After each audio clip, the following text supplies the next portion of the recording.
let me introduce myself. Myself, Girishkumar Kadam. I represent ICRA. It's a credit rating agency. Uh,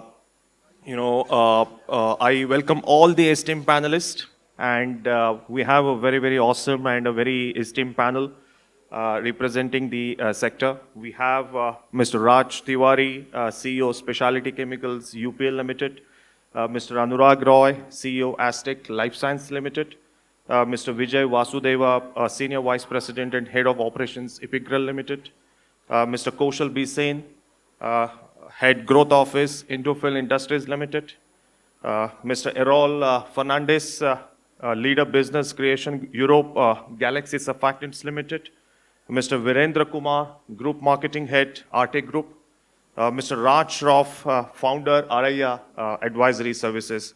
I welcome each of the panelists here for this panel discussion. And first of all, it's my honor and pleasure, to moderate this panel discussion today as part of this ICN conference. Before I start the panel discussion, let me just give the opening remark. We have the panel discussion topic, specialty chemicals invigorating growth. And this is in the context of the broader theme that we have for today's conference, which is transforming India into a global manufacturing hub. So let me just put some opening context remarks. See, certainly, the demand prospects, the demand environment for the specialty chemical business in India are quite favorable, thanks to, the growing consumption pattern from the number of user industries and the fact that there are multiple, segments within the specialty chemicals, agrochemicals, surfactants, the fluorochemicals, the water chemicals, the construction chemicals, the new age battery chemicals, and so on and so forth. So there are various segments, and the end user industry, the dynamics, the consumption dynamics are looking very, very positive for the sector. We have seen the headwinds, in fact, just 3 years back post-COVID, we saw an upsurge in demand environment, right, for the chemical entities in India. Better demand, very attractive pricing for most of the products, and that benefited most of the chemical entities in India, particularly in FY21 and 22. Post that, the cycle turned, and we have seen the headwinds, impacting the chemical sector entities, essentially coming from the demand headwinds in key export markets like US and Europe. More than that, there are pricing pressures because of the China factor, the supply overhang in China, the dumping of chemicals from China in many segments, impacting the pricing environment for most of the chemical entities, and in turn impacting their profitability for the domestic chemical companies, which we have seen particularly in FY24. The aggregate profitability, at an operating level has dropped by more than 500 basis points for the sector as a whole, if you look at in FY24. Of course, while we see that there is some modest recovery basis the incremental data points which are coming up over the last 3-4 months in terms of demand restocking, inventory restocking, which is happening in some of the key export markets. Of course, there are certain green shoots, but we will deep dive into that, in today's panel discussion. So we'll discuss about the demand environment, we'll discuss about the China factor in terms of, the supply overhang. More importantly, whether China plus one is how it has benefited Indian industry, what can be done to improve the industry's cost competitiveness, scale, diversification, technology-related aspects. We'll discuss about the regulatory environment. Very, very regulatory specificity is involved in certain segments of the specialty chemicals. We'll discuss about M&A landscape. And the organic growth opportunities for the players, supply chain disruption risk, which is there for the chemical industry, and so on and so forth. So we have a number of topics to discuss, and I'm quite hopeful that we'll get very, very insights, very extreme insights, thanks to the panel, the awesome panel that we have today. So with that, let me come to Mr. Raj Tiwari first. You are a very, very prominent and a leading player in the industry. So, in your view, what are the sub-segments within the specialty chemicals which are quite promising, which are high growth segments? That's number one. And number two, how are you seeing the demand recovery in the key export markets currently?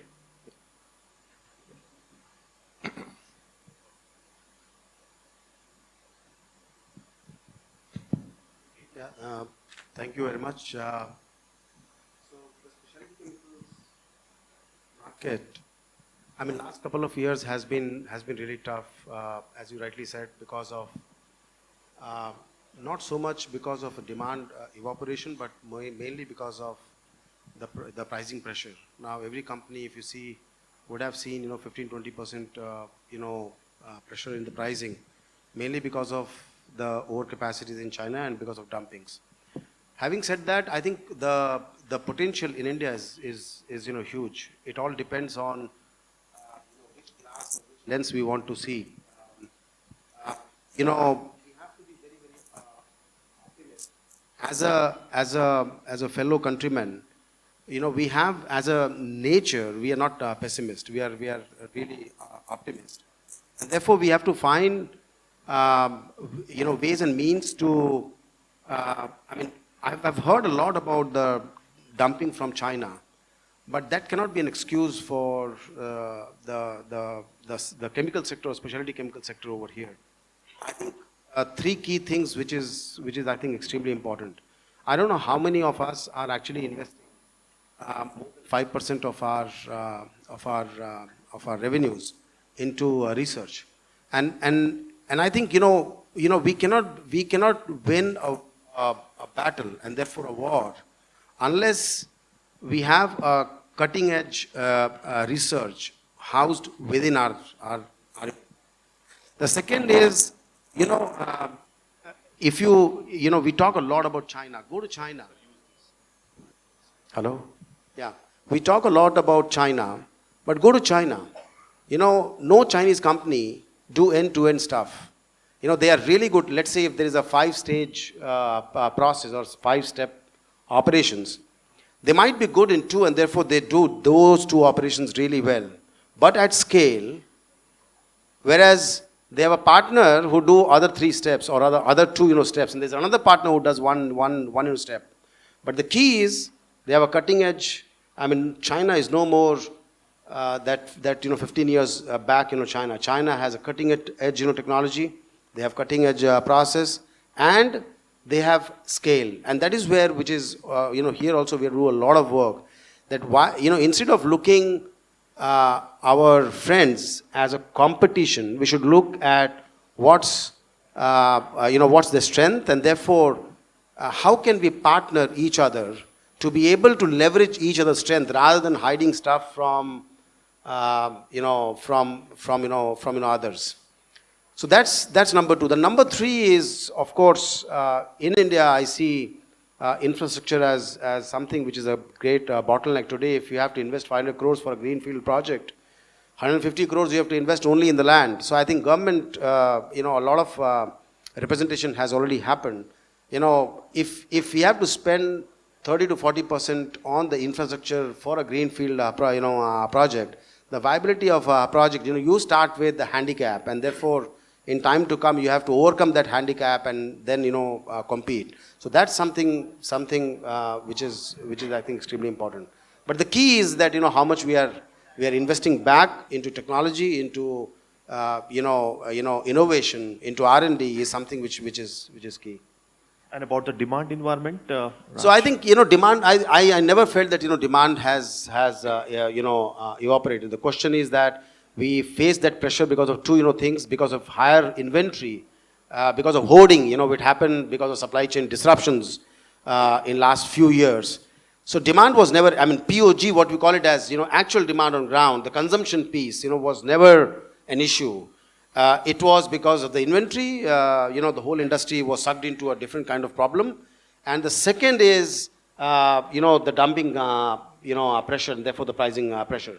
Demand still is strong, is good. Europe,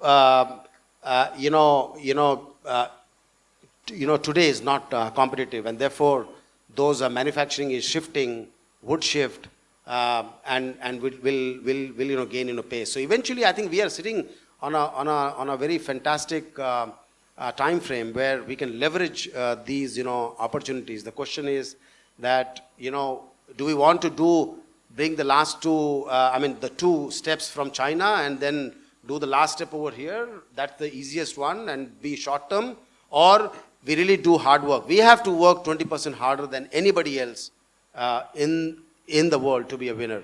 And that's what will, differentiates us. Okay. Yeah, thank you, Mr. Raj. So let me come to Mr. Anurag. So do you see the restocking happening from the entities in US and Europe? Because the destocking pressure actually created a demand headwinds for Indian entities. Do you see that the demand coming up from the European market and from the USA market for the Indian chemical entities? Is that visible now? See, I have actively worked in the agrochemical sector, can talk about that and can broadly talk about the other chemical sectors as well. So clearly, as we see today, there have been some green shoots on the demand side coming in primarily from the US and the European market. There is significant level of destocking that has been done. The last 4 to 6 quarters, all of us have seen in the industry, the customers have become extremely scared to even procure anything in large quantities. One, because every month the prices were deteriorating, and the stocking issues which they were facing. So just to give you an example from our personal business, we used to get, POs for 700 to 1,000 tons at one shot. Those POs have gone down to 1 ton or 2 ton, so that's the level of scarcity on the demand side, which the China dumping created. Within agro segment, what has also happened is we had also seen some impact on the demand because of the erratic weather and the monsoon situation. Brazil was, Brazil, US, Europe, all of them had erratic climatic condition. So that's also impacted the supply situation. And then there was a dumping from China. So I think what we are seeing in the retailers, different channels, end customers, now I think the inventories have been clearing up in the US and Europe. We have to watch the season in Brazil. All signs are very positive there. So very likely by end of this year, say by November, December, and that's the industry consensus, that the demand is likely to come back, at least in the agro side. And similar is the story on most of the other chemicals. For prices to firm up, I think it might take another 3 to 4 quarters because there's been a lot of product overcapacity situation in China, which will take a little bit more time for supply-demand balance. Yeah. So how do you see that scenario? The dumping still continues. There is an element of pricing pressure. Is there a potential risk of anti-dumping duty getting levied in for certain products? What are the kind of measures that industry is looking at to withstand these kind of pressures currently? So clearly on a lot of chemicals, even in Indian manufacturers are looking at anti-dumping duties. So there have been work concurrently going on that front. But at a broader extent, I would say it was an awakening call for all of us. And as Raj rightly mentioned, one thing is, very clear that we have to take this as an opportunity and go head on. More investments in R&D is very important.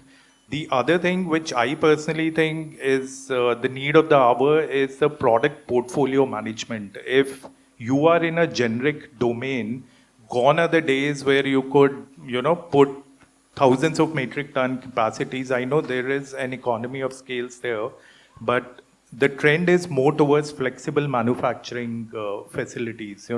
There has to be an innovation on the production side, manufacturing side, wherein you could build in the flexible manufacturing plants, 2-3 generic products for next 3-5 years. You squeeze out the margin, your development pipeline engine is robust enough to put the next 2-3 generic products. So I think that engine has to move very fast, which means faster developments, which means, very quality oriented process engineering team and the execution part. So all that put together, we'll be able to, address this particular challenge. Yeah, thank you, Mr. Anurag. So let me come to Mr. Vijay Vasudeva. You head the operations at Epigral Limited, and you are a prominent player again in the chloro-alkali segment, and you have a lot of downstream products, particularly on the chlorine side and the hydrogen side. And that is something which is the share of those products as part of your revenue is also going up, apparently. So from the operating standpoint, how do you see, as Mr. Anurag pointed out, the operational excellence is required, the focus on cost competitiveness is required, to withstand these kind of competitive pressures. So what do you like to highlight in that sense in terms of improving the operational excellence, efficiencies, and cost competitiveness? You see, the chloralkali industry is a manufacturing chemical, which is a major product is a caustic. And the caustic is a commodity. And once you, in today's world, once you're operating in a commodity chemical business, you are very susceptible to the market. The prices not only fluctuate, they fluctuate haywire along with the time. But, with the passage of time, what we have seen is that all the chloralkali players and the business in India, which is going at an exponential rate of maybe CAGR, of which the last year report says around 3.5% growth. And this industry will be total coming up maybe around $4.3 billion US dollars by 2029. But the key to the operations is not the caustic, but it is the handling of the hydrogen and the chlorine. We at Epigral, we started at looking at this business from very niche segment point of view. So our key was that, and in fact it's a key for any of the chloralkali manufacturer, how to handle the chlorine. Chlorine is a nuisance chemical.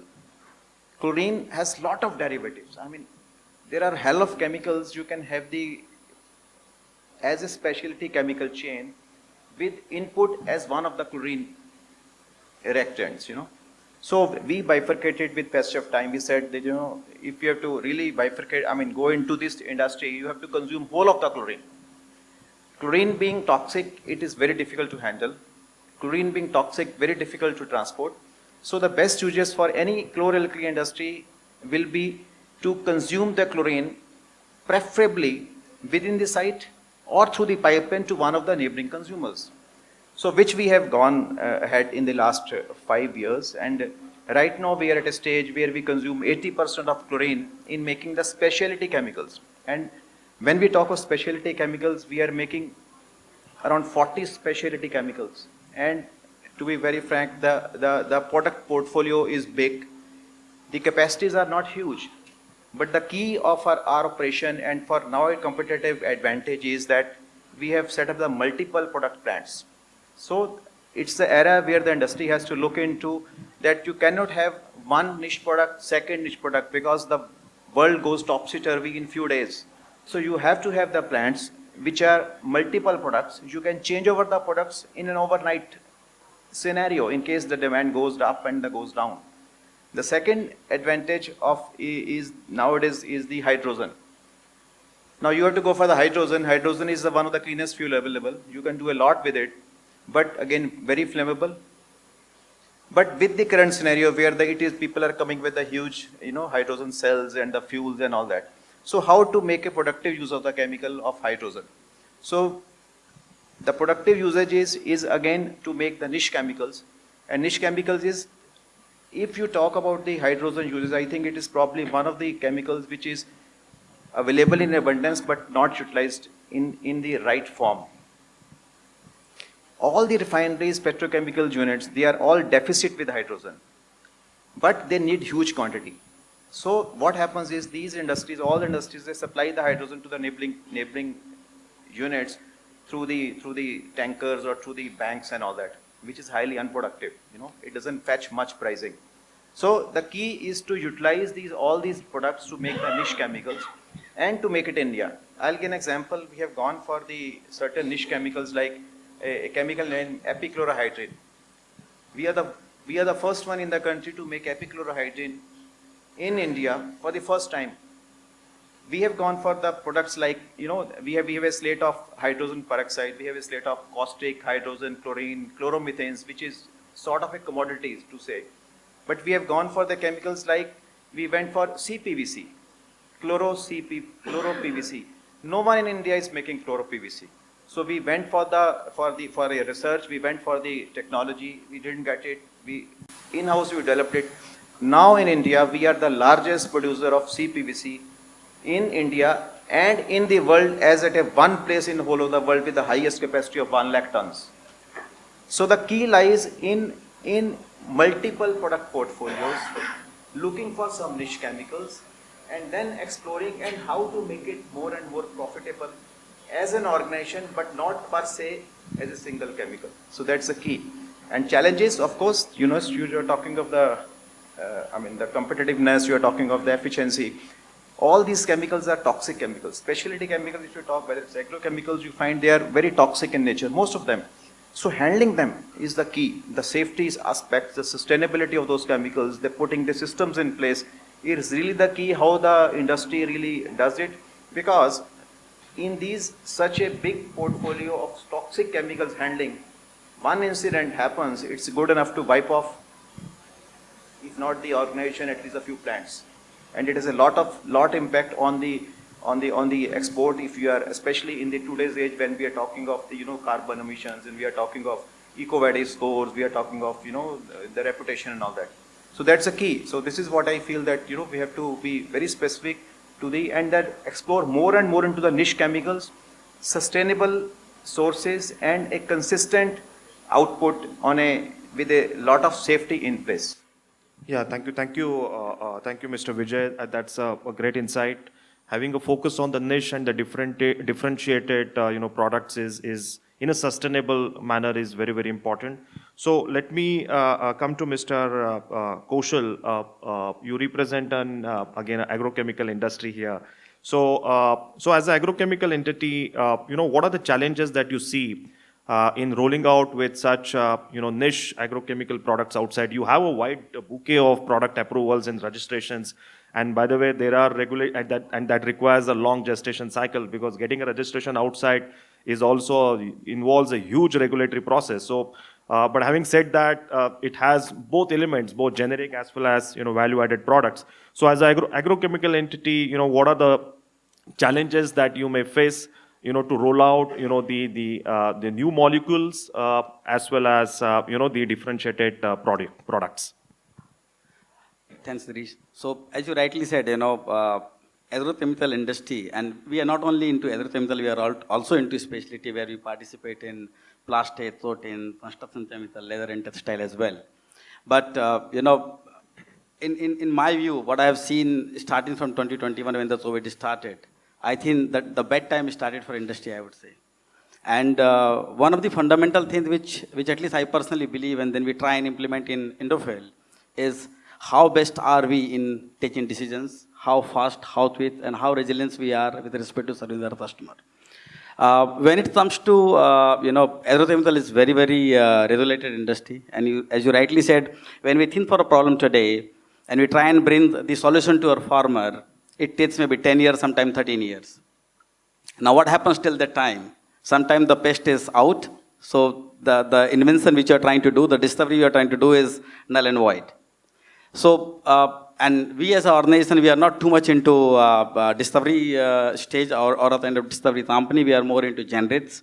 And one of the fundamental things which we believe that, at this point of time, looking at what my customer need today is most important. We talk a lot about mid to long-term strategy. I think the world now is stopping at mid-term, because long-term does not exist, frankly speaking. It's not think beyond 3 to 4 years. If you think of 5 years, 7 years, 10 years, I don't know what will happen tomorrow. So as an organization, if you see, we believe when we try and bring the new solution, new product to our customer, the first and fundamental thing is we need to educate our customer, be it farmer or our industry, when we participate in a specialty chemical, to ensure that they understand what we are bringing, maybe today or tomorrow. Then we try and understand their need. Sometimes we need to, we need to fine-tune our product to the need of our customer. Of course, you cannot do it for all, but of course, at least for the key customers where we can do. Another important aspect is, bringing the product is okay, but then in given situation, how do you make it cost competitive? And as Mr. Raj was telling, it is very, very important in today's time when we as industry need to collaborate with each other. I'm not saying that, we try and fix the price and then cheat to customer, no. But it is very, very important to collaborate and understand what is ongoing in the market. We were talking about China, we were talking about, destocking, now we are talking about restocking, right? We are talking about China dumping a lot of material here in India. These are a lot, I would say, external factors. Let us look at what we can do within us, right? And that is most important today. We should look at how do we be the best possible cost competitive. How we can create an ecosystem where my customer is informed about what is happening in and out, so that they can help us in taking decision and vice versa. So I think these are certain very, very important aspects when you look at anything coming up in market, be it new or maybe unit or generic, when it goes to the customer. When I was talking about collaboration, it is not just that collaborating about the price. No. Somebody was talking about, when you have 7-step or 5-step processes, how do we manage those each processes in the whole value chain? When I say value chain, means there are 3 or 4 companies who participate for the same cost for the end customer, right? And eventually, managing that value chain during the time frame when my customer is expecting something which is going to go to him, maybe after a month or 2. So that collaboration is very, very important, which I think maybe was not there tomorrow or yesterday, but tomorrow it is an essential need to do so. We participate in every industry. Fortunately, I'll say fortunately, this industry works with a lot of collaboration. Example, Raj sitting from UPL or someone is coming from Coromandel or Parijat or Syngenta. We all buy and sell to the different product and the formulations with each other. Then we try and take advantage of the situation with respect to the branding, the need of the farmer, understand the situation of a specific geography wherever each and everybody is strong, and then play at that round. And then try and take advantage of those situations, which I believe is the need of an hour and will be a success factor for tomorrow. Another important aspect is we need to understand we are living in the world of uncertainties. What will happen tomorrow is something which we don't know. I'll share quickly in a minute, a very nice example. In 2020 when the COVID came, and the demand came absolutely to stand still, right? We started thinking how to stop supplies, what do we do? There is no demand, the warehouses are full, the factories shut, the people are, suffering with COVID. What happened after 3 months? It was surprise to us. It was absolute surprise to us. What happened? The demand came in such a way that, I was heading supply chain for a company. At least for 18 months, we were living in the situation of shortage. That's the reality, right? Now, how do you meet the requirement of customer at that point of time? Because ultimately, customer is relying on you. And one of the fundamental things I started and I learned saying that the resilience, being agile in our processes, bringing as much as possible digital solutions is something which is going to help in time to come. Great. Thank you, Mr. Koshal. So let me come to Mr. Errol. You represent surfactant segment within the specialty chemical industry, and so would you just give us an overview about the demand outlook for the surfactants locally and in export markets? So surfactants, when you say, when I divide it into 2 parts, that is the domestic as well as the international. Now in the domestic, the demand is very buoyant because we have a very good economy, and this can be seen from the number of new products that are coming into the market, like the D2C segments, what we see, the online segments. You have every day a new product coming up. Like just to give an example, Mama Earth, like a product comes with around 150 or 200 products in a year. So when there is a product that is coming out in a market, we see that there is a demand that is there. So surfactants, yes, when you look at India, because of its robust economy that we are there, the urbanization that we are looking at, as well as we are looking at also the spending power increasing. So surfactants, which go into all these products in India, yes, it's a very good buoyant economy. But when we look at the international part of it, where I take care of Europe, so when you look at the international arena, our products are very well accepted. We have one of the best products. We can compete with all the international players, being an Indian company. However, there is one point which would like to point out here is one is the availability that has to be there when the customer requires it. And if you see today, most of the people sitting over here are from the chemical industry or from an industry. And as of today, as I sit over here, we know that we are struggling with supply chain. We are struggling with material being shipped out from our factories to international locations. So this is where, the supply chain resiliency, what the other team members over the dais spoke about, the resiliency that we have to have so that, the way we are buoyant the surfactant market in the domestic, we can also be there in the international segment. International segment, as you see, it is more on the sustainability, and our products, our emphasis are also there. Every Indian chemical manufacturer emphasizes on sustainability, so there is a market at international. It is how we are able to cater to that within the span of time, within the time which is there. Customer wants it today, so if you are in a position to give it today, you are the king. So just a related point, since you highlighted on the supply chain disruption risk. So how significant is that risk even still persisting? Yes, geopolitical tensions in West Asia, they are still persisting. So to what extent, it is impacting, the cost when it comes to, importing some of the raw materials for you, in terms of timelines, to get the materials in, and also for the shipments, and also for the working capital requirements. So how significant is that risk, and what are the ways to mitigate going forward? Yep. So if you see surfactants market over here, the basic raw material, around 70 to 80% of the basic raw material for surfactants comes from Southeast Asia. So, that's the hub for palm and palm derivatives that come.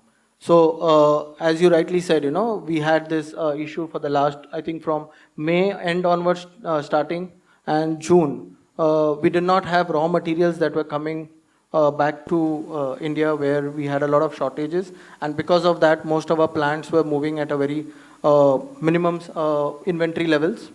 Now what happens is, when there is material not coming and the plant moving at a very minimum inventory level, because fixed costs are going to be there, the variable costs are high because the incoming material, because there is a demand supply difference, so the cost of the RM is going to go up. So ultimately your products prices are going to go up.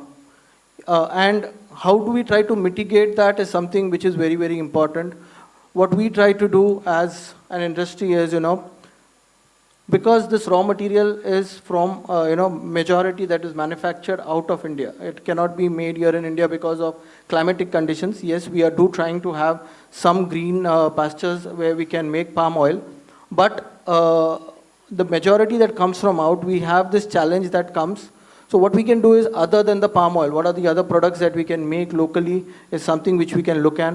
Second is, we should have diversification of the sourcing strategy. The sourcing strategy has to be very, very strong so that we can ride on these volatile cycles, because every cycle, if there is a top, there is also a bottom. So how you try to ride on these volatility cycles is also important when you look at from a point of view. Okay, great. Just a supplementary point. Does the cost plus pricing contracts work in your industry, or? See, they do work. It's not that they do not work. Cost plus pricing contracts do work. Majority of the big key accounts, they do function on that, because they go on a forward pricing market, and that's how it is functional. But here is where the industry can work on is, you do a CEP project where, you have a manufacturing cycle. How do you try to economize on the manufacturing cycle? Because you cannot change the added value add that you add for in a contract all of a sudden. So how do you make profit for yourself is where you try to economize on your workings. How do you get the best in class working for your factory? That's how we try to work on. Yeah, but relatively speaking, the surfactant players have been able to withstand these, the external headwinds relatively in a better manner. That is also getting reflected in the profitability numbers for surfactant entities vis-a-vis the agrochemical entities, I would say, and that's very much evident. So moving on to Mr. Virender Kumar, you represent Arete Group, and you also have, infrastructure facilities in GIDC. That's a, Pile Industrial Park, right? So tell us about, these infrastructure facilities. What kind of facilities are offered from PIP to the chemical, industry players? What benefits, do they enjoy? And, a brief overview about PIP as such, maybe. Okay. So I will start first with, the facilities that you have mentioned. So in simple terms, if I have to say, we provide a plug-and-play model to the chemical industry. Now, what does it mean is, chemical industry, be it agrochemical, specialty chemical, or other chemical. It's a very infrastructure-led, industry. There's a lot of, infrastructure in terms of power intensive, water is required. So we have already created, the large utility corridors, and we have built up this, cost-effective utilities. And all these utilities are being provided at the industry doorstep. So let's say if you talk about the power. So power, we have already created the substation within the park. You talk about the water. Water is already available at the industry doorstep by GIDC. We have arranged, there is a client that has come up, so they have some requirement of gas also. We have arranged that also through Gujarat Gas. Now, waste management becomes a very critical part. So actually at park level, we already have an approval of around 50 MLD of creating CETP capacity plant. And for our phase 1, we have already created a 2500 KLD of CETP. Now industry don't have to worry about their waste management. They don't have to put up their capex in this infrastructure. So you can use the CETP and the treated water will be discharged through deep sea discharge line as laid down by the GITC. So we provide, end-to-end solution and complete, hassle-free experience for the industry so that they can bring their, the greenfield project in the best possible time frame. Another part, in the morning also, Ms. Bharti has mentioned that, in India, if we see, there's a lot of tedious or lengthy process of, regulatory approvals and environmental clearances are there. Now, we also, when we started with this project, we tried and identifying the main challenges being faced by this industry.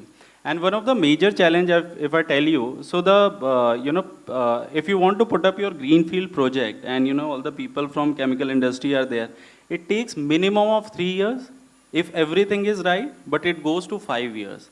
That's a huge amount of time. I think that will hit your profitability of your new, greenfield project that will come up. What if we can bring down this timeline to 18 months? And that we have achieved even for the first client that we have onboarded on the phase 1. So in terms of infrastructure, I have mentioned.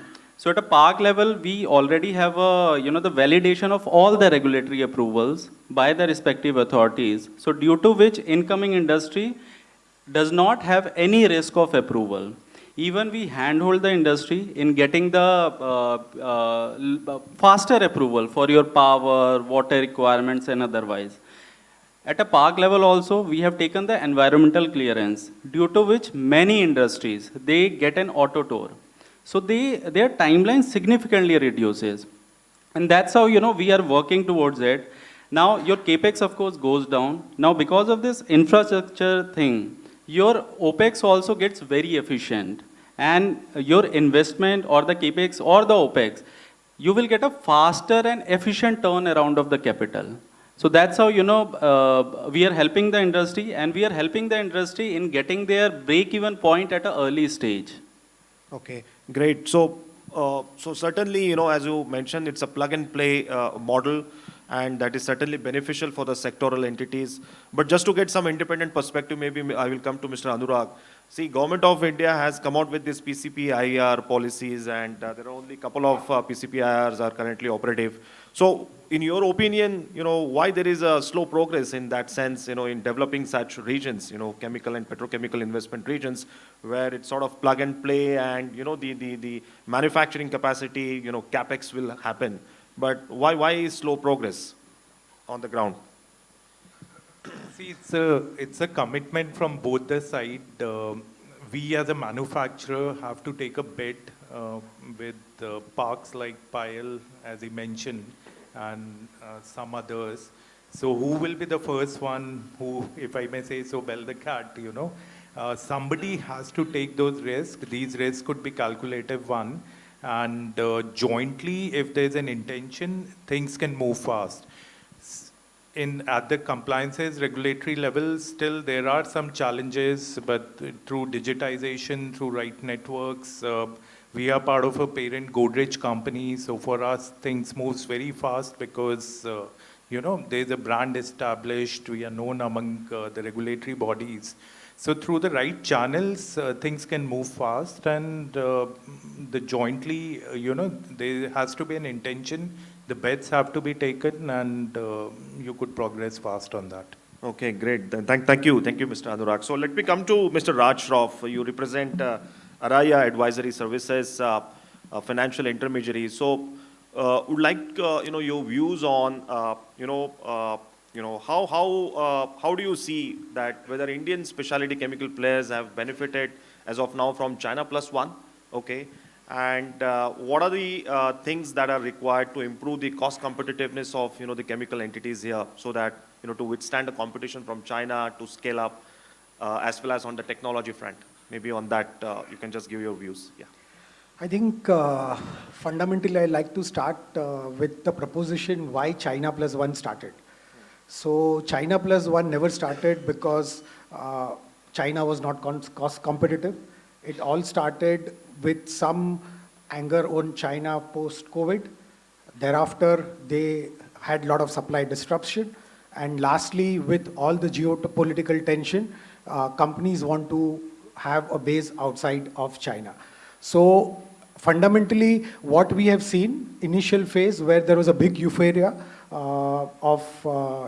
okay, everybody should move to China, everybody moving out of China should come to India.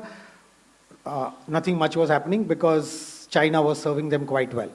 So about a couple of years back, we started, seeing a lot of inquiries coming from multinationals that we want to invest in India, looking at actually China Plus One strategy. But what in last 3-4 months, very good news for the Indian community here, what we've seen people from our Chinese office actually telling us that people are actually shutting down shops and want to set up shops outside of China. So yes, India has been a beneficiary, but if you ask me whether we have been a beneficiary to the extent one could have got benefit of, I still don't think so. So a lot needs to be done. So probably that's what so I think what's lacking as far as we are concerned is probably the scale. If you see last 6 months, global region-wise results of different companies from different part of the world, we see chemical companies of China still growing much faster than what the Indian companies are growing. So if you look at it that sense, still we don't create scale in India that we can cater to the requirement of large multinationals. I think there is still a big challenge. And scale comes with a lot of investment.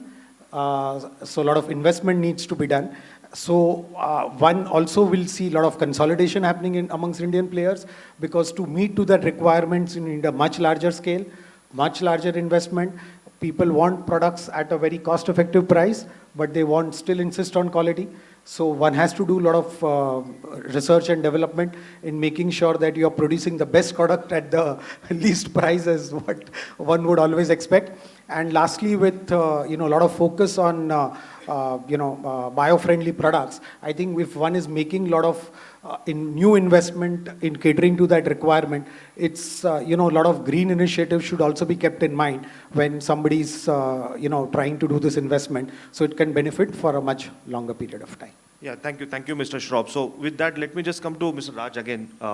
What is your take on this? I mean, on one side, the China is dumping the products. On other side, there is also an element of China Plus One where there's sort of a de-risking strategy from the global multinationals, to source the products from Indian entities. So do you think it's playing out well, and what are the headwinds still persisting? So, as Raj said, we can see some actions on ground which has started very, very late.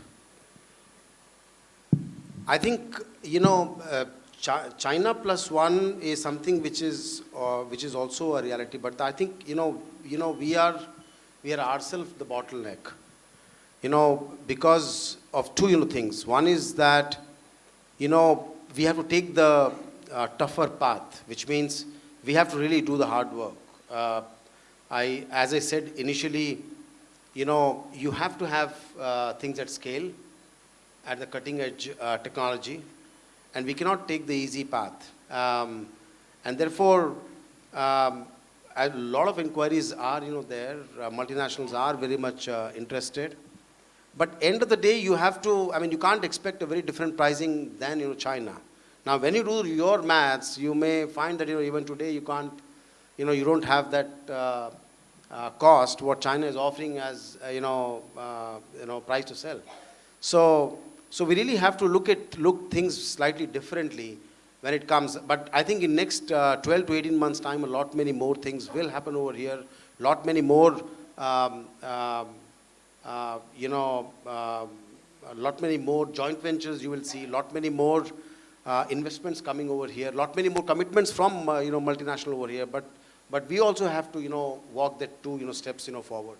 So just a related point, as you highlighted, the cutting edge technology and the technology strengths have to be improved, by the domestic entities. So in that line, what kind of, the M&A opportunities you see for the Indian chemical players to acquire, the niche, technology companies outside, and or for that matter to have technical tie-ups so that technologically, there is a competitive advantage. Of course, and also your thoughts on the R&D, how the chemical industry is doing currently on R&D fronts, because the R&D expense as a percentage of sales is around 1 or 2%, not more than 2%. So these 2 points. So I think, there are two pieces to technology. Either you buy the technology or you take the path of, investing for 18, 20 months. And skill in India is not an issue. I think we have, you go to tier 2 and tier 3 cities, you will find, skills which can match. It's just that, I mean, if we don't have time, then we can go and buy the technology. Therefore, there will be a cost element to it. But you can always develop the, technology. Today, the cost is not technology agnostic. We must understand that, when we compare with any other competition or with China, it is because of the innovation, whether it is process innovation, product innovation, or the production innovation, which brings their cost down, and of course the scale. So we can, and lastly that, it was not that, 10 to 15 years back when we wanted to buy a technology, then, technology was not even available, even if you have money. That's not the case today. I mean, if you really want to cut the time, then you can go and buy the technology. But of course, it will add to your cost.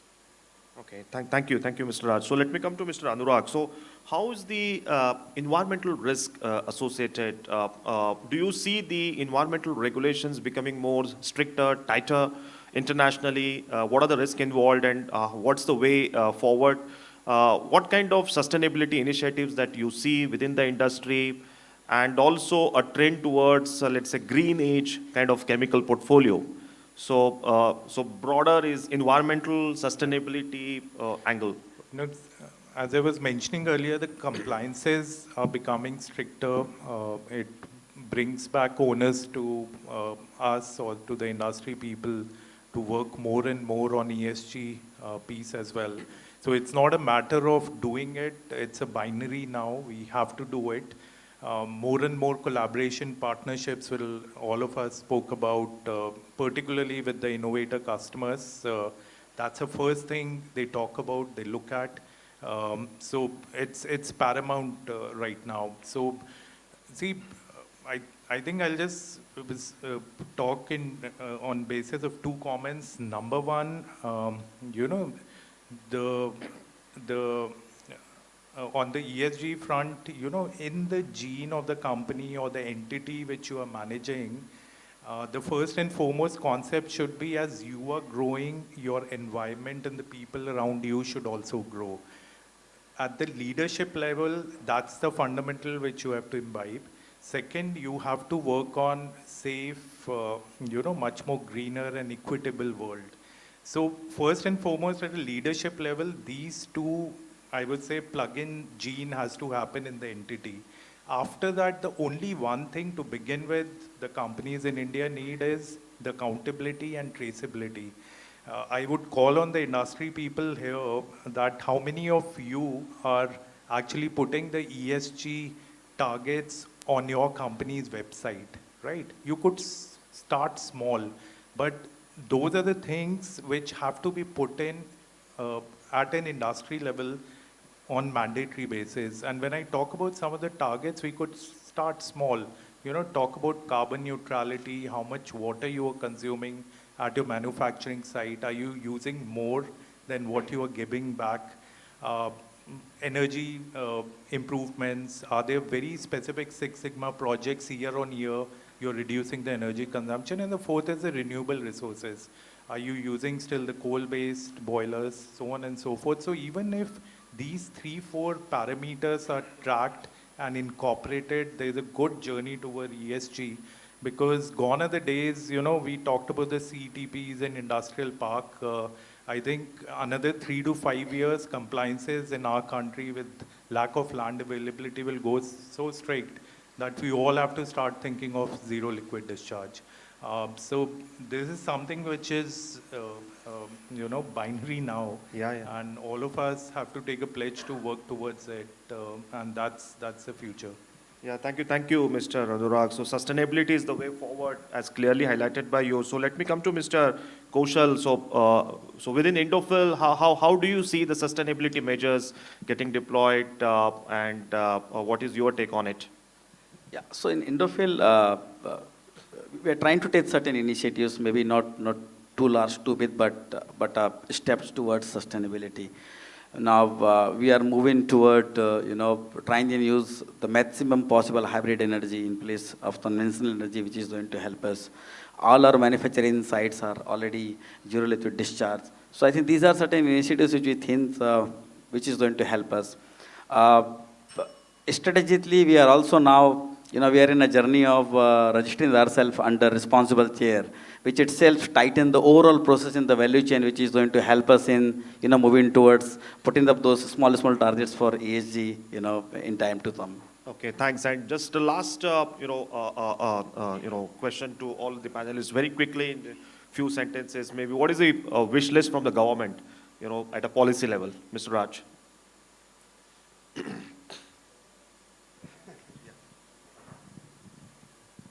I mean, at the policy level, not to strangulate the industry. Things should be, simplified. And today, I think, let's be honest that, government has really worked towards making life of industry really easy. My panelists talked about 3 years' time, which takes, I think, today, when you apply for EC, even if a red industry, doesn't take more than 12 months time. Of course, you need to, prepare in terms of doing the application. So I think going forward, government is also very, very proactive in terms of making life easy for the industry and simplifying the regulations. Just to add on to this, just make life easier for the industry people. For example, we are, these days industry people are ready to cut a check. For example, we need land parcel. It takes forever to get the scarce land parcel in the country. So a lot of those small, initiatives from government can really help move the industry faster. Sure. Mr. Vijay? I'll put in one sentence. I say that self-certification, trust but verify.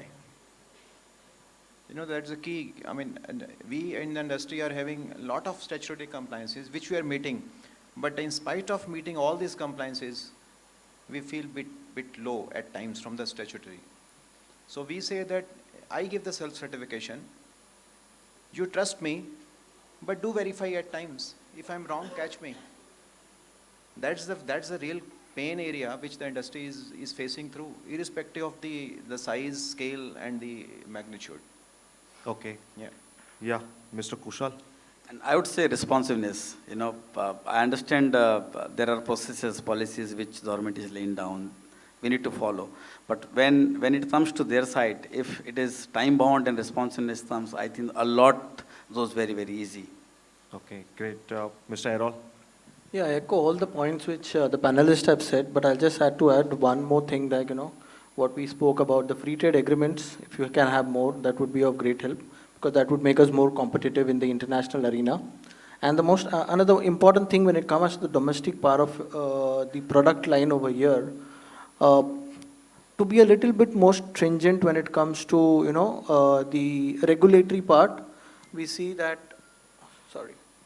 Okay, we see that, the regulatory part when we do it for products in India as well as surfactants for the outside world, there is a difference in the regulatory part. So we as Galaxy, we are trying to push that, to have a uniform regulatory for all the products, whether it is for India or whether it's for the international. So that's where we want to, look at whether we can have a uniform regulatory for almost everyone. Okay, Mr. Virender? Yeah. So from our perspective, how we see that at least in Gujarat where we are present, we are creating the destination, the government has done a wonderful job in terms of, the vision of the, how they have developed the PCPR or the destination that they have created. So in terms of connectivity or the infrastructure that they have done. At a park level, we have, whatever the wish list, I should be asking the chemical industry rather than, so whatever the wish list they have, we have tried to match to that in terms of, the approvals or the, from an infrastructure point of view. Just mentioning, Mr. Raj has mentioned, so I was referring to 3 years for starting of your plant, of your greenfield project, not for the EC. So generally, in our case, it just takes 6 months. That's what there. Plus 2 point which has been mentioned, at the decarbonization and all to earn the carbon credit. So we are also taking the initiative in this part. We have actually developed a technology with a US-based company where, green hydrogen can be produced from the green power and just the water. We have created a, the small modular hydrogen prototype, and that can be arranged at your site only. So that's one thing. The second part in terms of, the green energy, and there's a lot of, everyone is talking about that. There also we have earmarked, we are in the process of creating a 55 megawatt solar power plant through group captive options. And this will be going to be the beneficial for, the complete industry. Okay. So going forward, whatever the wish that our industry have, we'll try to, collaborate with the industry and solve the problem. Okay. And lastly, Mr. Raj. Yeah. Yeah, so one of the things that I'd like to say is that, when Indian chemical industry needs to really move up the value chain, one of the most important thing is needed is improved technology. Now, most of the technology is not available in-house or can be developed in-house. A lot of it is sitting in small, mid-size companies lying outside of India. But there is a lot of skepticism that I see on part of Indian entrepreneurs to take those calls to move outside of India. So maybe the government of India can create some sort of a supporting environment which allows Indian companies to make more aggressive bet when it comes to making acquisition outside of India, which gives them a good market access as well as technology by, actually empowering some of the offices within the consulates which promote trade and investment to be more supportive partner there and act as a catalyst for them to have more aggressive basis there. Yeah, thanks. So I think we had a very, very insightful discussion with all the esteemed panelists, and we touched upon all the nuances of, the chemical sector and discussed on various aspects. Certainly the key takeaways are, demand environment and the demand prospects is not an issue at all, right? So that is very, very favorable, for the Indian entities, both locally and also internationally. The key challenge is whether we have a scale, whether we have that technology bandwidth, whether we have that cost competitiveness, right?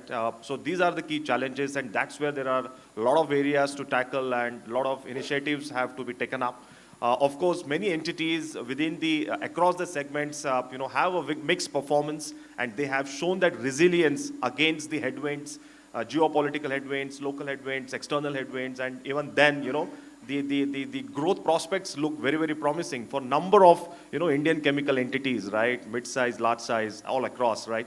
And that's where, the growth prospects are pretty promising. And that's the topic of my today's panel discussion, which we discussed, both on the outlook front and also on the number of challenges and the headwinds and what needs to be done, both by the industry and also finally the wish list from the government side, which we have seen, very, very crisply from all the esteemed panelists, whether it is trust, whether it is streamlining of the processes, whether it is responsiveness, whether it is kind of a supportive framework, to enable the chemical entities to go and acquire technology companies outside. So we have very, very insightful observations and commentaries from each of the panelists here. I thank each of the panelists here for such an insightful and a very, very interactive, discussion. And thank you, each one of you, for patiently hearing and listening to us. Thank you once again. Thank you.